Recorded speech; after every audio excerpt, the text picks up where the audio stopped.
Alrighty, babe. We got Cam the man up in here. Thank you for coming in, being in here live, man. We've known each other, what, like 5 months at this point? We worked together on, what was that? The first one we worked together on? I think that was Double Agents. That's where I came. I think that was Double Agents. But you just moved here, right? A year ago? Oh, yeah. About a year and a half ago now. How you digging it? So, dude, I love it. I'm just trying to stay. We're trying to grind it out, baby. Yeah, because that's what we've always been talking about. Like, I feel like we've been here, at least me, we almost are at the same amount of time. Like, I'll be 2 years in June. Yeah. And it feels like I've been here.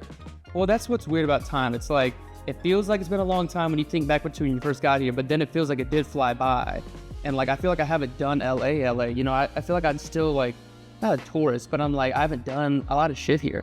Same. I mean, I haven't even like been, some people were like, oh yeah, Catalina Island's great. It's like, Haven't been to Catalina Island? Big Bear, right? Isn't that? No, haven't been. Bear Lake or whatever it's called? Yeah, it's like a fucking, they got like pine trees and shit. Big, you know? they got pine trees and shit. No, yeah, it's got like the lake. Yeah, it's just hella, it's got even some mountainous regions. I also haven't been to, what's it called? Joshua Tree. Haven't been to Joshua Tree. I mean, it's all like, right, like, I mean, like nationally renowned place, like Yosemite. Yeah. Like the world takes trips to go see that fucking. I did go to Yosemite, but I did go at the worst fucking time. I went on my B-Day, my birthday. It always falls on Labor Day weekend. When we went there, bro, I feel like it was like some whitewater shit. Like a whole bunch of just like white rednecks pulled up with their RVs, and there was so many people, dog. Like we went to get away, and we were like trying to find areas that were cool.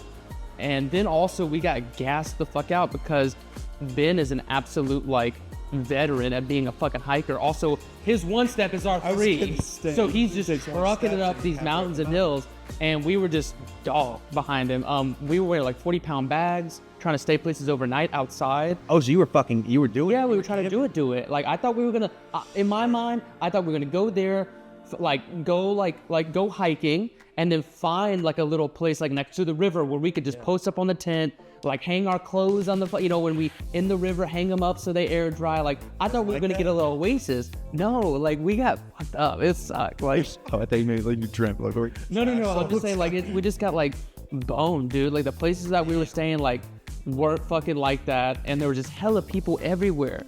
That's really what it was. That was fucking things up. Interesting. I mean, that kind of I mean, it is like a huge tourist attraction. No, but I'm telling you, I did go at the worst time. Labor Day weekend, right when it's fall and it's like perfect weather. Everybody and their mother pulled up, dude, with their RVs. And I was like, so anyways, I'll go back. I could see its beauty around all this BS. Yeah. And we still did have good times. But I definitely had another like vision in my mind when we were going. Well, yeah, and you definitely probably just went at a bad time. But like, I didn't realize, I was going on this hike one day. We were in Joshua Tree, actually. I was going on this hike and there was this milk jug. It was like full of water. And written on it, it said, if this milk jug is still here at this date, like come out and look for us. We're heading to these coordinates. And I was like, oh, you had some adventure shit. Like, yeah, like those motherfuckers fucking put that there because we're like, hey, we're going out here for a month. And if it's still here, then we're fucked, come get us. Because when you go on these trails, man, you have no Wi-Fi, no service. If nobody can hear you if you're yelling. Yeah, you're out here. I didn't realize how unprepared I was. So I was hiking and mentally or physically? Both. And like what you had gear-wise? Gear and, I mean, food. For a small example, I was hiking. You ever go on the Wisdom Tree hike? That sounds intense. No. It's like to go up to the Hollywood sign. So you go up to this fucking tree first, and it's like straight up. And I saw this sign, and it was like rattlesnakes. And I was like, shit. So I'm walking up, and I'm like, what would I do if I got bit by one? I'm from fucking Ohio, man. Like, I don't know. One of your Boy Scouts, suck it out. Dude, I was not a Boy Scout. So that's what that's what I'm like. I'm probably going to have to suck it out. I'm like, maybe. Were you with somebody or solo? I was solo. Oh, you did the solo. Then yeah, you do got to think about, if a rattler comes up on you and gets you in the leg, what's going to happen? Well, that's what I was like. So my plan would probably be to just either suck it out. I would probably put like a little tourniquet on, maybe hike my way down the mountain. And by the time I got back, I decided to look it up. Everything I thought you were supposed to do, they were like, do not do. So what did they tell you to do? They said, don't suck it out because it could poison your fucking like gut health or whatever. They're like, don't keep walking because it'll push it around your body and it'll get it to your heart. And you got to stay laying there? You pretty much just have to like, if I got bit in the leg, you have to like, prop it down so the venom runs out and then you just lay there and hope someone fucking comes walking up to you. So I'm like, that feels pretty helpless. Am I just about to slowly die out because this goddamn rattler decided to get me? that's the way I go. The good thing, yeah, that's what it is, right? Like outdoorsy, you want to be like as, prepped as possible, but I feel like you do just got to chalk it up to like, we're good. And also, we'll just be cautious, but it's like, what can you do? I was going to ask, when you went, like, I mean, they got bears. We saw bears. Did you have like bear spray or something? But the good thing I was about to say about even like snakes and even bears, they're skittish, especially when you're in like these places like that. They're hardly around, like especially hiking trails.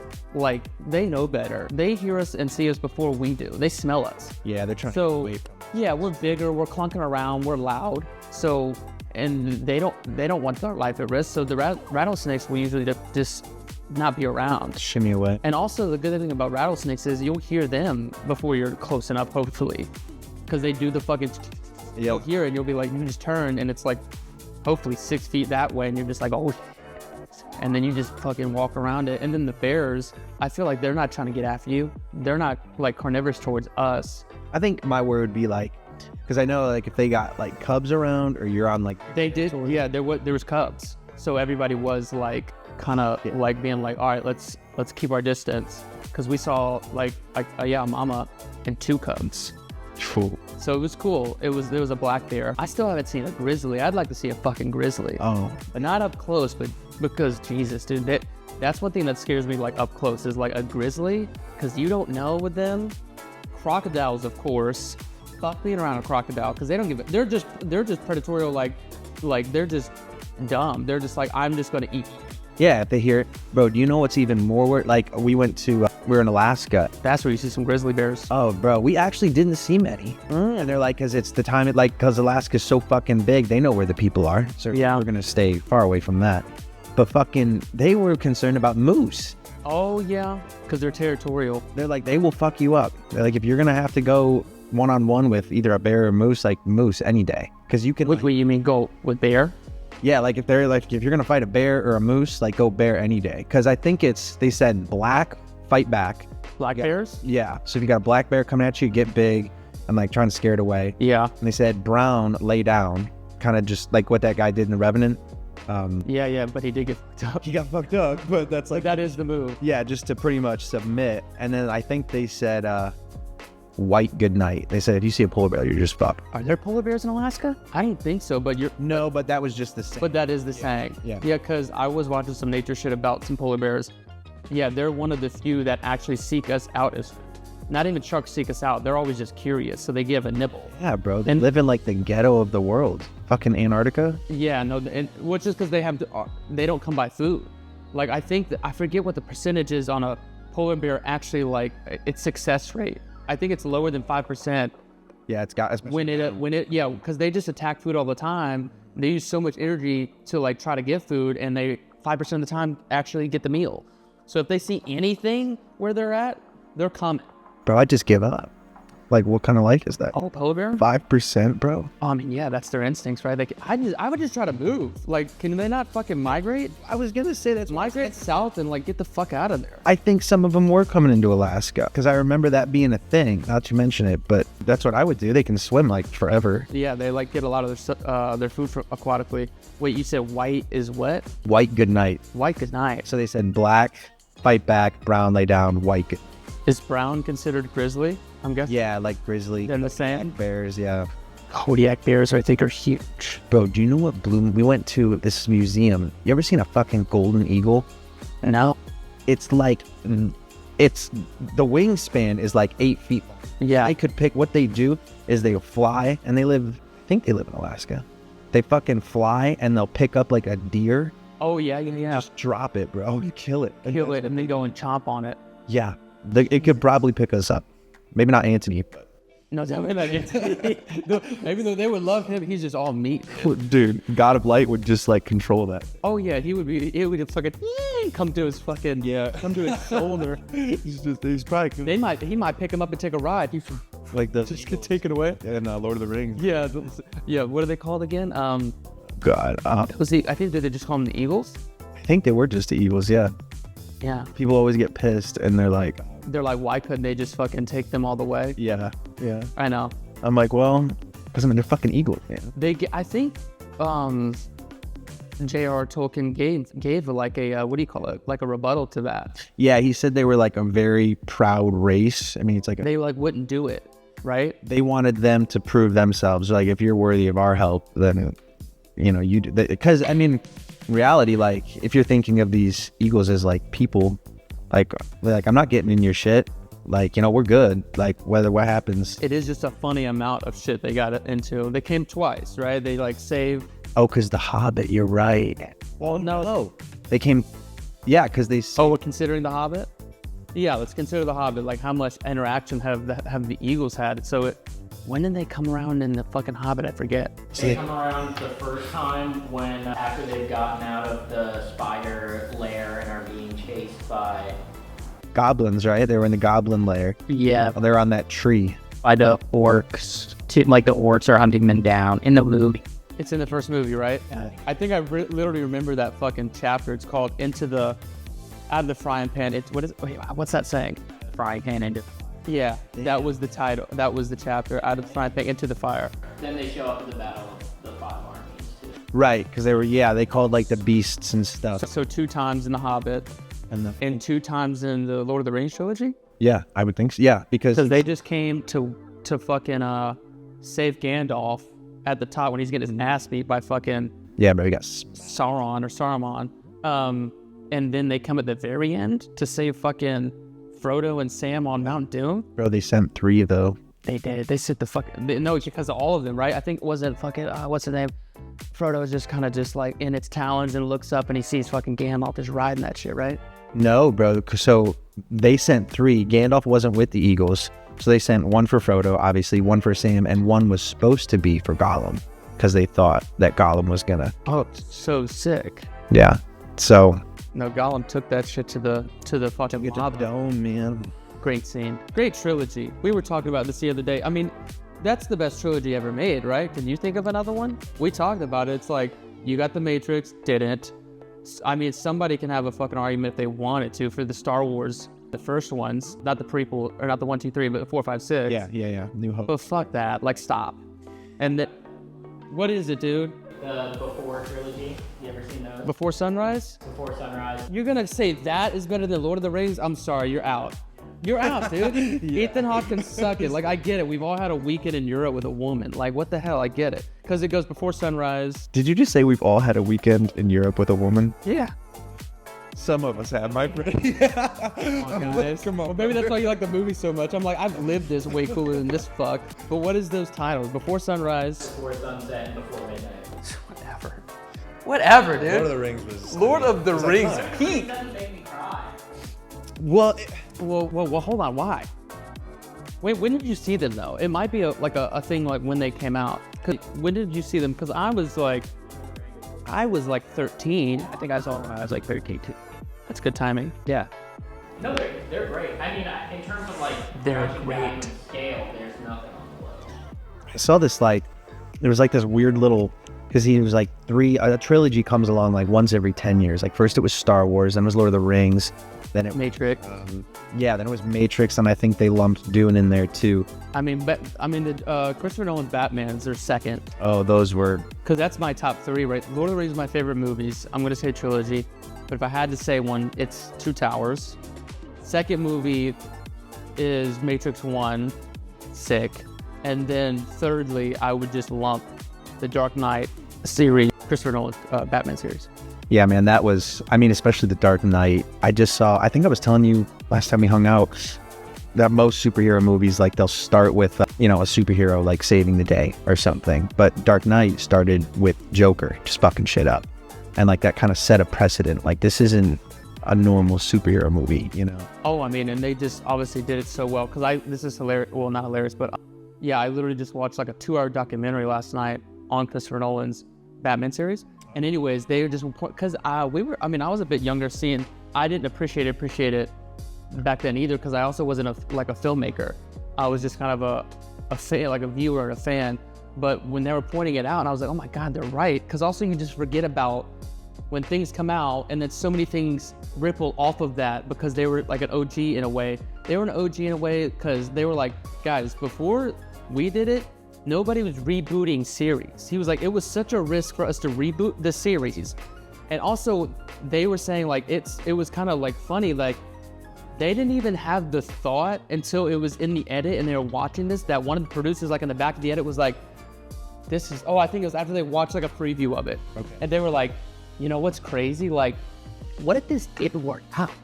And like all the producers were just like, oh shit, what if it didn't work? What if this reboot didn't work out? He was like, it was actually crazy that they went through the whole filming process and they just had such confidence in Christopher Nolan.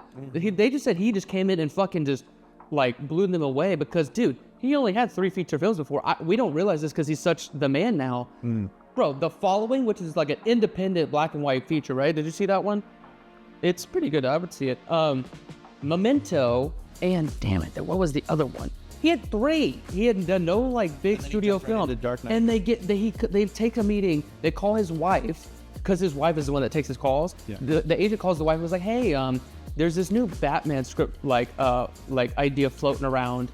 Would Chris be interested? And there she was like, oh no, he wouldn't. Like, no, it's okay. Like, don't. She tells him in passing while they're having coffee, and he's like, oh no, call them back. I'm very interested. Like, he was like, there's not. Dude, this is also what ruined every. Oh yeah, what if she said? What if she just slept on that? Yeah. We would have. Batman wouldn't be a Batman because that's what he did. That's why he was so interested because he's like, get them back on the phone. But he was like, babe, they're even in comics and obviously in the films, we've never had that. Nobody ever gave us the time period of Bruce Wayne's family gets murdered and then him coming into Batman. He's always started and already had made that decision. Even in the comics, hardly we got that time period. So you got Christian Bale's Bruce Wayne going through like him just like traveling the world and not being Bruce Wayne, like just forgetting his name and getting away from Gotham. Then he comes up against fucking Liam Neeson's, he plays the character Ra's al Ghul. Yeah. And he goes into that fucking training that we had never seen. They gave us a true Batman Begins, and it was such a good layout. And then that lends itself to the second one where they could give themselves that, like, we're just going to give you Joker. And then all of a sudden, like, he busts it wide open too. Dude, those screenplays were by Christopher Nolan. Yeah, they didn't have a fucking script. He convinced them of all these ideas. And they were all just so blown away and so excited that they gave him the keys to it. And props to Warner Brothers, but they gave him his fucking vision.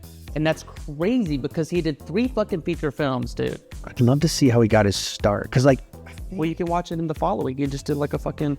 he did this feature for like a full year. He only filmed on the weekends, hauled in all favors from friends, filmed it like super, super, super low budget. And that's... The Following went to Sundance and won Sundance or Cannes?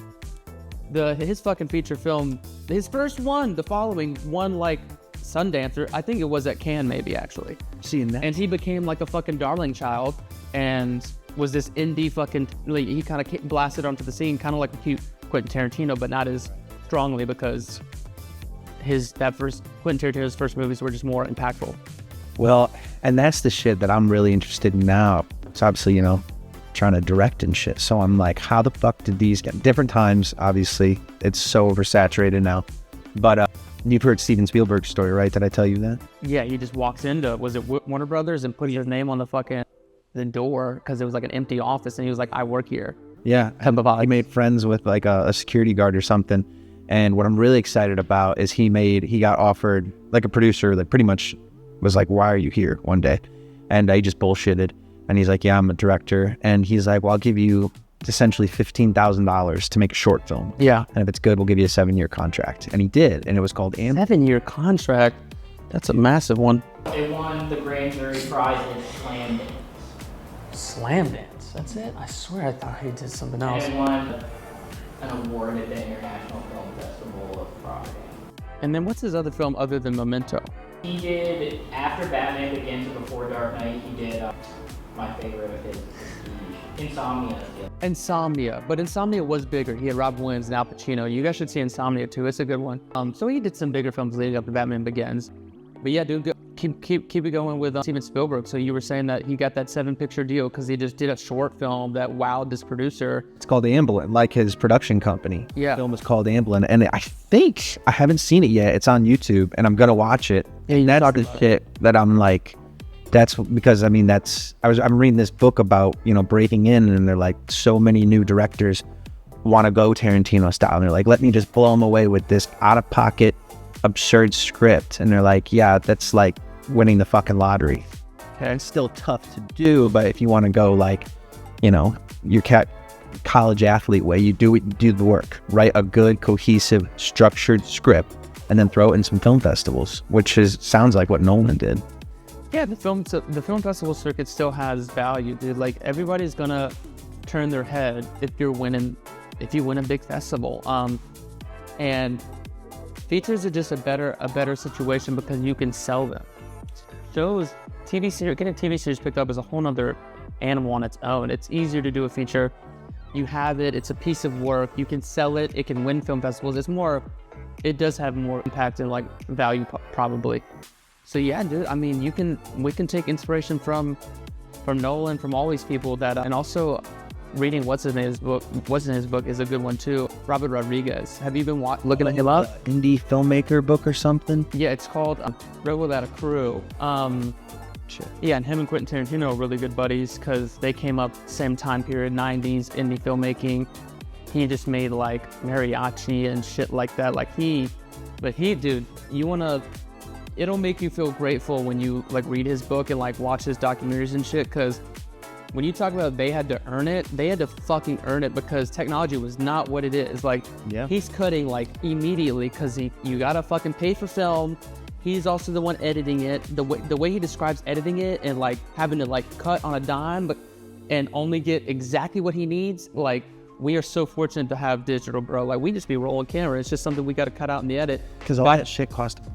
Did you read the part where he was so when he wrote I think it was Mariachi, he was actually in a hospital for like 3 months or something, getting like experimental drugs tested on him. He like signed up for that to make. Oh yes. That's I think fucking crazy. Exactly. So that'll make you wanted it. Yeah, no, they wanted it back then because you had to fucking earn it. We got more access now. There's more competition and it's more saturated, but our resources and means is easier to come by. Yeah, and I mean, I think it might be oversaturated, but at the end of the day, I think like story trumps everything. And unfortunately, just not a lot of people can tell good stories. Like, have you been to the movie theater? Well, that's the thing too. When you get oversaturation, you get more people. It's easier access and easier to get things made. So you're going to get more content, but less of it is good.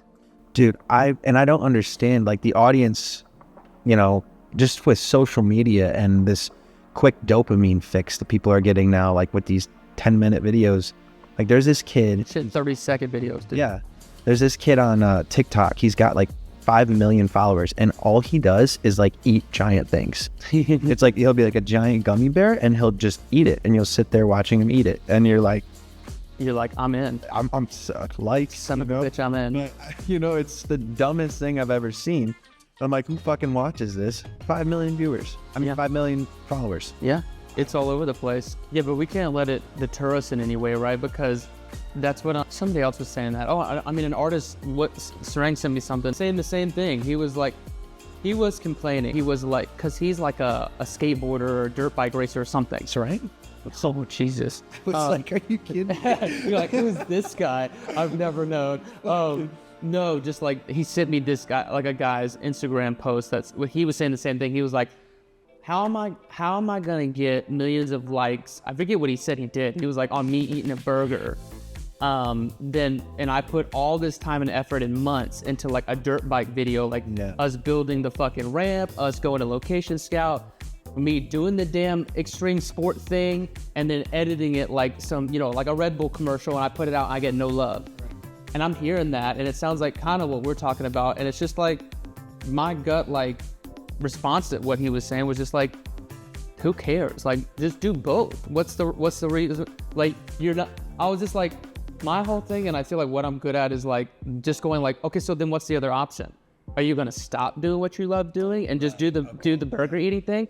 No, just do your passion. It'll find its audience, and it sounds like you got something else on the side, other side content that is getting you love. But I do get it. Like, I do feel a weird type of way, because it's just true. I'll post a fucking selfie, that shit will have 10,000 fucking likes, and I'll do this shit and put in like effort and pay editors and stuff, and like like half of that, and I'm just like, that's crazy. But whatever. Like, we can't. I gotta stop doing cool shit that I like. Right, and I think I know we're young. You really don't have to be thinking about this now, but like the legacy, like when you look back, it's like how did I make my fortune? How did I make it? Was I conforming to ASMR videos? Was I pushing up my fucking boobs or showing my ass? No, you fucking invited people that you liked and you did what you loved. So when you do make it, because I feel like just keep pushing, something always happens. Yeah, because we gotta do what we like to do, and yeah, you're right. That's why overall I think we chose TV and film, because when I was doing fucking like off-Broadway plays, like the reason that didn't stick for me and didn't hit like a passionate chord, because you get no tangible thing at the end of it. If we're talking legacy, like theater's great, but it does live and die right there on that stage that night with that 100, 200, 500 people in the audience. Right. So it's kind of like, and that's what even Jackie Chan kind of says. He's like, I work so hard on these films because I know that they'll outlast me, hopefully hundreds of years past me. Like, this is kind of like our work will stand the test of time. Yeah. And it also is like beautiful for us to look back on and be like, where are we at creatively, personally in our lives, and our art will showcase that as years go on, like, for sure. That's what Instagram's great for too. It's just like a photo album type of shit, but also it's cool with our creations and work. We're just trying to get to the point where we can creatively flow, because sometimes it's stifled. Right. I'm trying to get better at posting on Instagram and stuff, and because now it's just like a personal page, but I'm like, this is the world we live in. I got to start utilizing it as like a professional page almost. And at the same time, I'm trying to stay off social media, so it's like it's a double-edged sword. Yeah, but I feel like if you just give yourself 20 minutes a day, 30 minutes a day here or there, get what you need to get done. Don't get trapped in the memes. Yeah, because you can sit there, watch kids eating fucking hamburgers and fucking there's a lot of gags on there. Yeah, and also maybe just like having a better relationship and being like less resistant, be like, I like this. You don't feel like when you're going towards it, it's like, I have to be here because it's necessary. I think that this is our medium now. Like, it shouldn't be like, oh, I'm a TV filmmaker and this stuff is just a nuisance. I think we gotta, like, what's the saying? Like, not evolve or die, but basically, like, if you don't, or adapt or die. Like, if you don't adapt, you're just gonna be this like traditional. You're just limiting yourself, right? And you're limiting your creativity, because I feel very like fulfilled when I do like get put out cool posts and stuff. Oh yeah, because I'm like, I'm doing it for me, because it would just be so sad that all this cool shit and all this cool travel content and all this cool like experience that I've had would live and die on in my photo album. I'm having to like fucking like a fucking archaeologist just like uncover these fossils, like when I go on trips, and be like, no, all this stuff is so worth it. Like, don't let it fucking hit the back burner. And also there's this weird thing that I've been experiencing when I finally do like put these things together and edit them, and when they finally are posted and published for the world to see, and they're not just mine anymore, I do feel a sense of like that experience has completed its journey. Like, it doesn't feel real to me, and it doesn't feel as romanticized until it's published and it's everybody's now. Yeah. Because Rick Rubin said that. He's like, what did he say? He basically, you should read his book too. It's Rick Rubin is, do you know who this guy is? Dude, Rick Rubin's great. The book's behind you. I could lend it to you. He is a massive music producer, and he doesn't like the word guru, but basically musicians go to him throughout history. Fucking Jay-Z, like just big people, like all, like Lady Gaga, like Michael Jackson, like people go to him when they're launching when they're going into a new album and they can't find their sound and they're a little bit stuck, and or like all the big artists go to him. He just like helps them through, making like form this album. Like, what's the energy? Like, what's your mood? Like, where are you at now? And then also he's technically about, like, he'll listen to tracks and give like great advice. That's really cool. So he's like he's just a straight up producer then, right? no, because he's not so much like I forget what he titles himself. Like, he's not a producer, he's not a guru. He had like a 60 Minutes episode. They're like, so what do you do? And he was like, he like gave such a vague, he's like, I facilitate the artist, like the artist edition. And he's like, so what do you put on your business card? He's like, I don't have a title. Wait, what does this guy look like? Dude, he's got like a beard. I think I Yeah, he's got the glasses on, Yeah. like the see-through glasses on. Okay, there's this video out there where this guy, he's like Super attuned energetically. he's kind of got like bald, but he's balding, he's got long hair. Yeah, white beard. Dude, and he's like, well, he's like, I don't have any degrees, I don't have any. It's that guy. It's that guy. And he's like, they're like, so why do they hire you? He's like, because I'm confident in my ability to give feedback. Yes. It's like, oh, He gets paid for that. yeah, people fucking love it. He's the guy. So yeah, but basically what I was bringing him up for, he was saying, yeah, that's our job, is to like make sure that our work gets published. Like, you gotta put it out there. Like, that's how you know something is complete, and it can get out of your artistic psyche, and that part of you has been expressed, and then you're giving way for new creativity. If you hold on to it, it's just like anything else. It's like a dam. It's like a river just building up, and we're stagnating the flow. You gotta flow, and so you gotta see it to the end with the publishing. That's why when you were talking about like your short films and stuff that are kind of like collecting dust, it's like, just get it out there in some way. And that's what he said too. He's like, the audience wants our art and desires our art. We have to just we have to have the confidence to give it to them. Yeah, and I mean, definitely, you got like, there's a lot of issues that got like confidence. You got to overcome your confidence, you know. Because like some of these short films that are collecting dust, I'm like, I mean, they were like my first ones, you know. And I'm looking at them, I'm like, well, I would have done 50 things differently if I could. Oh, so it's more of like it's like you don't want to showcase it because it doesn't speak for your talent, like your standard of work now. Yeah, I'm not proud. Like I was like the one I did for UCLA, like I pulled some strings, got some great locations. It's like, I want to put something out there that I'm truly like, fuck yeah, that deserves to be. Of course, because then you don't want people to see it and like then affiliate you like, oh, that's his level of work. Right. If it was that long ago. Right. That makes sense. But then there's others. So I did this CFC film challenge where you make a short and they give you like a what they called prompt or something. Yeah. That also kind of pissed me off because I was. That was you had to film this. Yeah. Exactly. But it was this prompt by this guy. I always forget his name. I'll remember it. But it was basically about like freedom is something that dude with yellow glasses. He was on that movie. I'll remember him later. But yeah, he's like this insane writer, which is ironic because he became an alcoholic. And so Hunter S. Thompson. Oh yeah. He wrote a lot of novels or also plays. His big thing was like gone to the journalism where he would like go live with a bunch of people and like journal about them. And that's called gonzo journalism? Like, wait, what's it called? Gonzo? Gone. Oh, that's a cool term. Fear and Loathing. Yeah, he did Fear and Loathing. Because I think the character of Johnny Depp is like basically him. Yeah. Right? Yeah, because he was kind of like wild, psychedelic, and out there. Isn't that kind of his rap?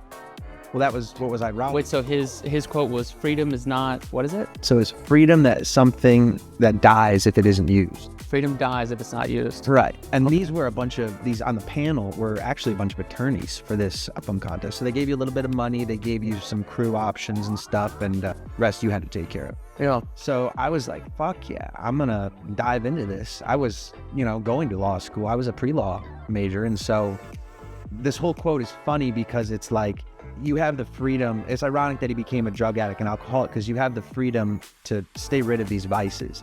And he didn't. And after a certain while, he was absolutely addicted to all these substances. So freedom died because he didn't choose to use it. And that is how it actually should be interpreted. And then you get to this short film contest and dude, mine wasn't even looked at. Really? People who won. Oh yeah, it was a great film. Even my professor at UCLA said it was awesome. Oh, nice. But the person who won, he was the son of the guy who was in charge of it. So right there, I was already pissed. Yeah. And then, dude, you need to see this short. It's like a cop. She walks in, she knocks on the door, And she was like, hey, do you know this lady? And he's like, no. And she's like, okay. And he goes to close the door. She's like, wait, can I use the bathroom? And that's how the cop gets in to the apartment. And I was like, oh my God. And that was pretty much the short.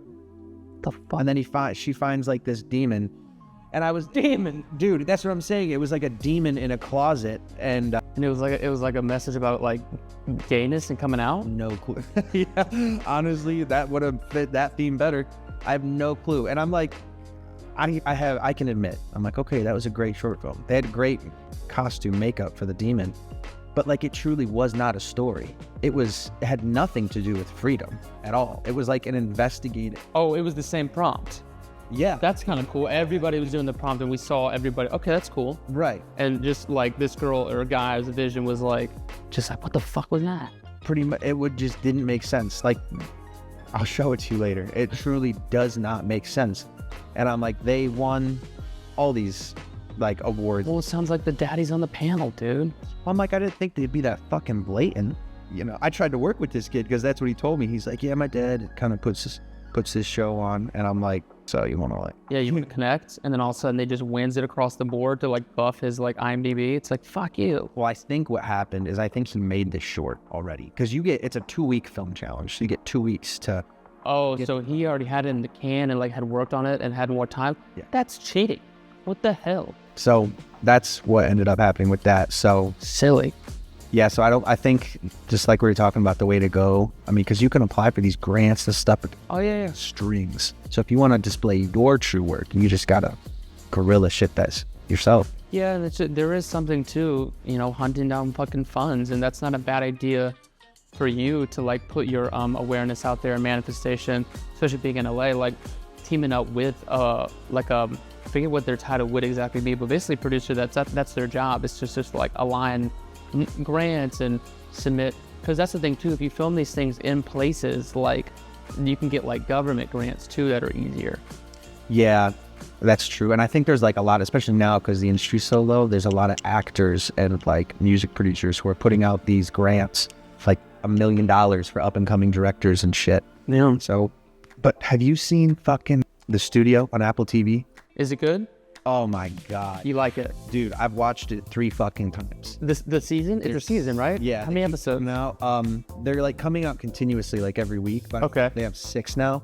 It is the coolest fucking look into they're producers. And I bet. Yeah, it's Seth Rogen all the way. Yeah. And it's like, and they got this hella fucking cameos. Scorsese's in there. Dude. Yeah, you got all these... Zac Efron, Steve Buscemi.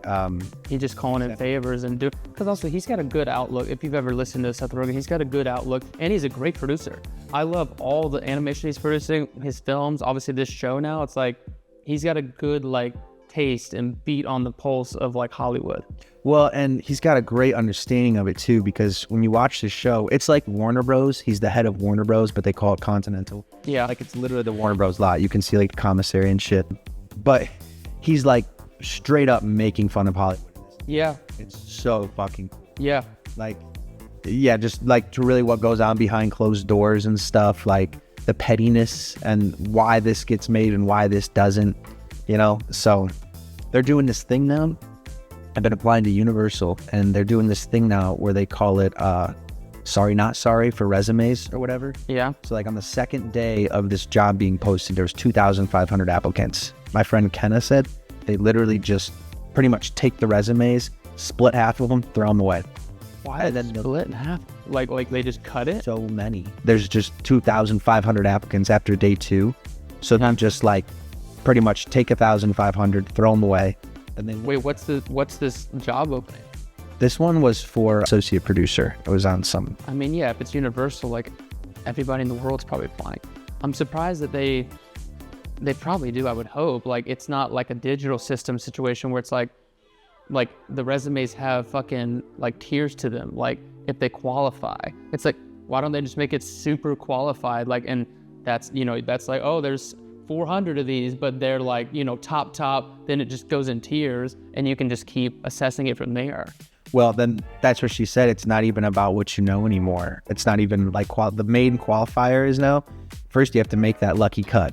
Just hope you're not one of the 1,500 that end up in the trash can. Yeah. Okay. And then after that, they take the rest of them and they see who got, or they compile like all the ones who got referrals.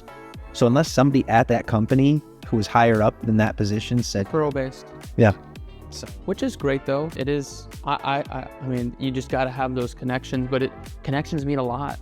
Oh my God, they're everything. They mean a lot. So that's good because like we're super personable and we'll win out. It just takes a couple to like get into the little pool. Right.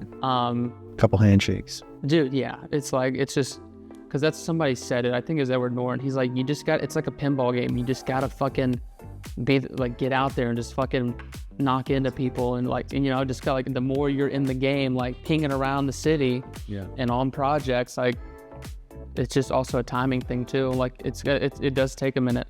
So yeah, fuck, let's get in that referral stack. I like that. Well, and because the biggest thing is too, I say I want to, direct these big features, and I've done like 7-8 little projects now that are low budget, mainly shorts. And I want to fucking see, like, I love watching the videos of like directors direct. Yeah. Like seeing Quentin Tarantino behind the scenes, I watch a lot of those behind, like the making ofs. I watch a lot of those too. It's great. Yeah, you get to like it, because that's a part of our schooling too. Like we can learn so much from that studio show. Entourage was big for me too. Like getting to see how deals were made. People dealt with people. The making of films and like doing deals and actors getting gigs. Like Entourage is also a great resource. Loved Entourage. Dude, it felt like a documentary in a way. Like it was very firsthand. Like there hadn't been a show like that ever either. Mark Wahlberg crushed it, and you knew it was close to home because it was basically his life. And then watching these behind the scenes, like that's all the schooling that we can do to like while we're not on set, prepping us for the moment. Yeah, I got this saying I love. It's be prepared for opportunity, not surprised by it. Mm-hmm. You do, because I snuck on to the Universal and I just had to do a drop off there, and I was like, I'm gonna park this fucking thing right here and just walk around. Yeah. And I did, and I was expecting to get onto the stages and just see all these productions. There was one. And on Monday afternoon, they had one soundstage out of like 60. And I was talking to this guy, and he's like, yeah, it's slow right now, but if you can survive it now, because people are leaving. Yeah, going to other city. Oh, yeah. I mean, there's like, on this reality show I'm doing, there's cam ops who are like 40, 50 years old who have done helicopter shoots in Egypt. Insane stories, and just how experienced these guys are. And they're like, yeah, I'm probably going to go back home to wherever and do what my dad did. And so... shit, there's like a cleansing. So if we can survive now, when shit comes back, then it's got to rebound. I mean, the numbers are very down, but it's got to rebound. But it's got to rebound because they're putting so much big billions-dollar money into these sound stages elsewhere. You know what I'm saying? So you wouldn't get these massive like influxes of money and investing if it's just got to come around. I think it's a ripple. In a year, I think in a year, it'll be, hopefully sooner, it'll be like, oh, we're ramping up. Well, this one producer was telling me film industry is going to leave California. Well, it fucking will if this governor doesn't fucking play ball, because everybody else is playing ball. He's getting a lot of pressure. They're putting in a lot, they're sending a lot of letters in being like, you need to like give us more tax incentives. You need to be more lenient. Like California needs to be a state that is more attractive because people are leaving. People are going to fucking Europe. You got Louisiana with 50 Cent's production. You got Mark Wahlberg breaking down in Las Vegas. Georgia, Atlanta's huge. Oh, Georgia, Atlanta's been huge. Tyler Perry and all the Marvel sound studios are there. Then a big Netflix studio just opened in Jersey. And then fucking Robert De Niro has just opened a mega one in fucking Queens. I think someone's pitching. Vancouver's big.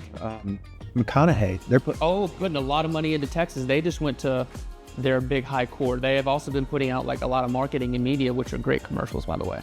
Because you got him, fucking, who else is sitting with him and doing this? Dennis Quaid. Yeah. Who's his buddy? Got Woody Harrelson. And they're going in. They're like going to the courts and being like, this needs to be a second haven. Yeah.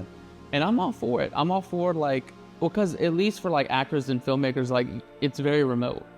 It sucks more for crew because there's less, but I think the governors has to bend. Oh, well, from what this producer was telling me, he works at Netflix, and I was like, because obviously Netflix figured it out first. You know, they're doing pretty fucking well for themselves. And I was like, what do you think is going to happen? And he was basically telling me California as a state, like last year, lost out on $6 billion that they would have usually made for production purposes. And he was like, that's what we do here. And so a state doesn't just stop doing what they do. And he's like, so pretty soon he's going to start feeling a foot on his throat. Be like, yeah, I think it's now. money. Yeah, it's now or never. It's now. Like, what else is this town? Well, I did just see that, like, Los Angeles? Los Angeles as a city is the third biggest economy in the world as a city. So I'm just like, that's surprising now that we're not making no fucking money and no fucking films, because this city is like film driven. Yeah, he's gonna have to, because then it's gonna be a ghost town. It's already getting that way, and it's also like, it seems like a no-brainer. Like, give tax incentive. Why are we being? Greed's winning out the fucking day, and they were cocky. They thought Hollywood could never leave. It's fucking Hollywood. And then, oh wait, it's left, dog. It's left. The collusion and the fraud just shocks. Have you ever seen The Big Short? Yeah. Dude, I just watched that for the first time. Oh, you did? Great movie, great actors. Holy shit. But just the story they told, you know, how fucked up what they did. And now it's like, you know, I don't really rely on government to do anything now. But I do think he does have to start giving tax incentives, because California's just losing money. Yeah, like, he's already gotten all this pressure from the fucking fires and stuff. Like, you tell me about that? I was telling you about that, and I think it's spot on. Isaac, have you heard like the whole thing about the fires? Supposedly, it seems like it's like right up going on. So, anyways, a whole fucking conspiracy came out after the fires, like, or during the fucking fires. Everybody was like, okay, hold on, this is like way too crazy. Like, like, there's breadcrumbs. You gotta follow it up the road. Like, they like stripped like these big reservoirs from water like months before. Yeah. And everybody was like, why are we doing this?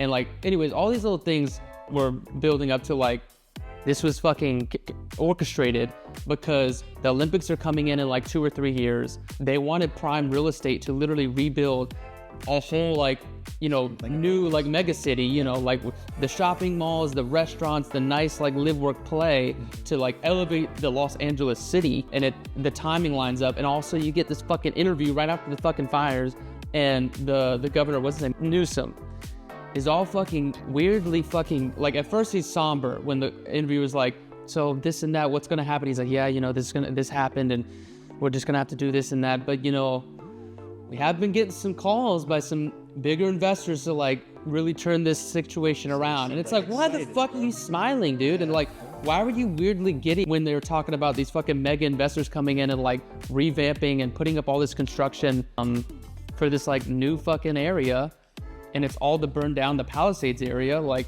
because you can't strip that away from, like, you know, you couldn't do this otherwise unless it was a natural disaster. Yeah. Oh, I mean, so I have two things to say about that. First of all, it does sound pretty exciting. Like, it sucks to say. That's what we said, because we were walking around Vegas, and we were like, wow, where is this in Los Angeles? Right. And we were like, and then I brought that up. I was like, well, I think it's going to come through, because imagine some casinos just overlooking the ocean on the Palisades. Right, and you got all the live, work, play, all the fucking blackjack while you're watching a whale to your right. Yeah, no, and all these amazing restaurants, and it's like, yeah, it does sound badass. And the people that obviously like are the most like, holy shit, that does suck, is obviously the people that like lost their homes and shit. But like, you know, you look big picture, it's like, that's fucking gonna be cool. But it does suck that they had to go through a natural disaster and a fucking conspiracy situation. Right, it does suck. And obviously if that was true and they did burn it down on purpose, like holy shit, it needs to happen. It's like, what the fuck? Okay, it's done. The damage is done. The houses are gone. Now we have all this fucking land. California is hurting for land, especially in the LA area. You know, like Universal, Disney. Like, they could do this a lot of places, though. There is a lot of space, I would say. Well, we have this beautiful coast, and I'm like, can you just envision it, like casinos and restaurants? Oh, I could. Look, that coast, like, all that was not, you weren't able to enjoy it because rich people had that shit locked down, you know? Right. Miles of prime real estate for homes. So I'm like, yeah, make it a public entity. That would be great.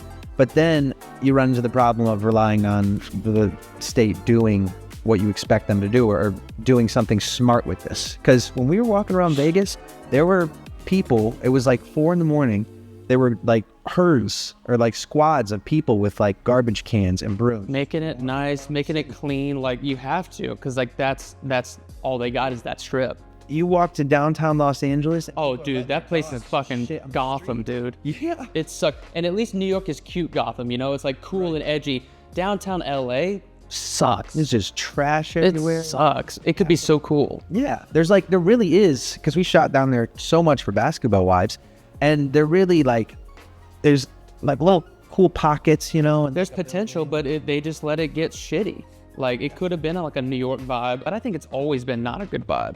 and I For think decades. COVID, I heard after COVID. Oh, for sure. I think a lot of cities after COVID, like, got stained and they're not as beautiful as they were. San Francisco. I won't even go to San I think New York, like, it recovered, but it changed, and not for the better. Did it? I've already been doing the fucking, what is it, the electrolytes powder, and doing the creatine in the morning, and also collagen. So I was just doing that in like water, and it was nasty. So I was like, why don't I just make a fucking protein shake? So I throw 2 scoops of protein, and now I put and have the flavoring, and that's how I've been waking up. So I feel like it's been helping on the fucking protein count. We're hanging out with fucking Anthony, or like the god of light, dude, the buff light over here, and he does like 20 more grams of protein than his body weight. He weighs like 205, so that means he has to get 215 grams of protein in per day. What the hell? That's honestly almost impossible, dude. Especially, it's impossible for me to get to one. I would need to have like 185 or 190. Last time I weighed myself, I was like 203, 208.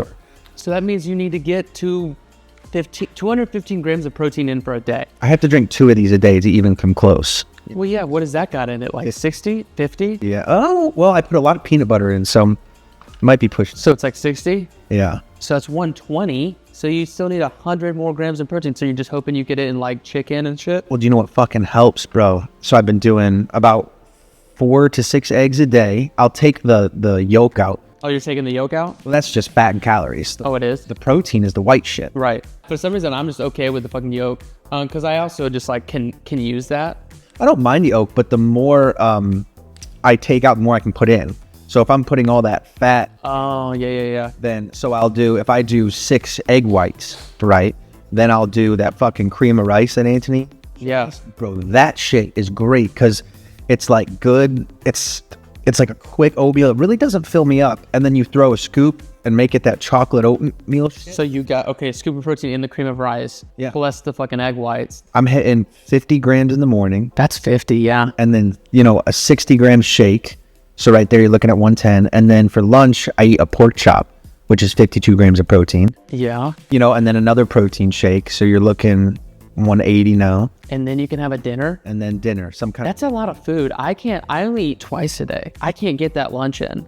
I'm just fucking, bro, I've been bitching about my size for like years. Yeah. It does suck. Like by the end of the So you're having to like huff it down. It's not easy. dude, I actually, I'm getting used to that amount of food because your body adjusts. But at night, for a while there, I was just smoking to finish my dinner. You were like, I can't even get this shit down. Yeah. And I used to eat like ice cream at night. I used to fucking, Ice cream. like when I was not doing like a diet or anything, when I was paying for that show, I was just fucking around eating what I wanted. And now I eat so much good food. Because that girl who I fucked it up with recently, she's like super into fitness, and she actually helped me with my meal. I bet. So at night, and it's like not just about the protein too. So in the morning, she's like, you need to get an avocado in because it helps progress you throughout the day. So I eat avocado toast in the morning with my eggs and my thing. And then at night, she was like, get yourself, 1 piece of red meat and then a sweet potato and cottage cheese. Sweet potato, cottage. Yeah, that's all great shit right there. Dude, and what I do is I just bake fucking 6 sweet potatoes. Yeah. Have one every night, I got 6 avocados. Great. I used to do that heavy a lot too. Yeah, it's great for you. It's gonna put you just gotta fucking churn and burn in the gym then, because if you're not, then that shit would just sit on you. Yeah, and that was my problem. I mean, I worked out hard for 2 years and I worked at a fucking gym, so I was there every day. And then I just realized, I'm like, I was getting 150 grams in at best. Yeah. My diet was not structured. So I'm like, oh shit, I didn't gain weight. Yeah. I gained muscle. Yeah, no, because you gotta, if we're burning it, we gotta replenish. And I didn't know about all that fucking protein intake until Anthony started saying, I was like, damn, I guess you do need to be a fucking animal with the diet. When I was watching him make breakfast, I'm like, holy shit. Well, that dude eats nothing but like fucking tan food. Like he eats only fucking oatmeal, cream of rice, He does his chicken a lot. He does his little acai bowls. Yeah. But dude, we've never seen him eat a vegetable. Like, but he does do the AG1. Green shake, bro. The green shake. Gross. Oh, it is? I'm thinking about maybe buying it too. I was taking creatine and they're like, yeah, you need to get at least a gallon. Oh, that's right. So if I can get 2 of these down a day, I know that I hit your hydration take.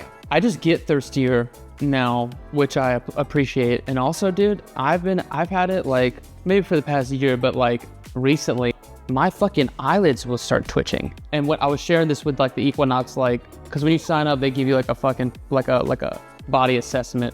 And this girl was like giving me a body assessment. I was telling her that, and it's because, dude, I used to like dehydrate myself at the beginning of the day. Like, I would just wake up and like drink 2 cups of coffee, and then I would have like my first meal at 11 a.m. And I don't usually drink liquids when I'm eating because I need to get all the food down. Right. So I wasn't having water till like afternoon. So yeah, that's why I wake up now and I do like a cup of water with all that fucking shit in it. Mm-hmm. I was so dehydrated that's what your eye twitches when it gets dehydrated. I didn't know that. That's kind of, I've definitely been there. I just never noticed. I have like severe ear problem. What? And I've noticed that like being dehydrated makes them a lot worse. For sure. I think our body needs water. Like it's going to give you problems in a lot of areas if you don't fucking give it to it. Bro, you know what's fucking terrifying about water? So The Big Short, right? You've seen it, right, Isaac? Have you seen that one? So that dude who pretty much predicted this housing market collapse of 2007. Which was Christian Bale's character, right? Yeah. I forget his name, but the character's... He has like a glass eye. Yeah, he's a real person. Yeah, these are all people. And basically just the idea that he was so good at numbers and predicting trends and stuff that this company hired him to do that. Like, he wouldn't even let the investors get their money back because he was so sure it was going to happen. I mean, that company, he was a hero. And at the end of the movie, they said, yeah, he still invests to this day, you know, because obviously he's a renowned investor. Yeah. He still invests this one day, but he only invests in one commodity, water. Water. Yep. So if that doesn't tell you know what I'm saying? Like, looking towards the future, like, it may sound ridiculous that we'd run out of fresh water, but doesn't sound ridiculous at all. Just went through a drought, you know, and that was pretty tough. Went through the drought. It's a complete necessity, right? It's like the ultra necessity. It's like that and air. So yeah, I've been seeing that, and that's why people are getting a little bit like sketched out, because all these billionaires are starting to buy up like land. Like Bill Gates has invested a ton of money into this farmland. It's like they know where necessity lies. It's in water and it's in our fucking agriculture. Yeah. So if you can make that a monopoly, like as evil as it is, like you can dictate fucking planet Earth.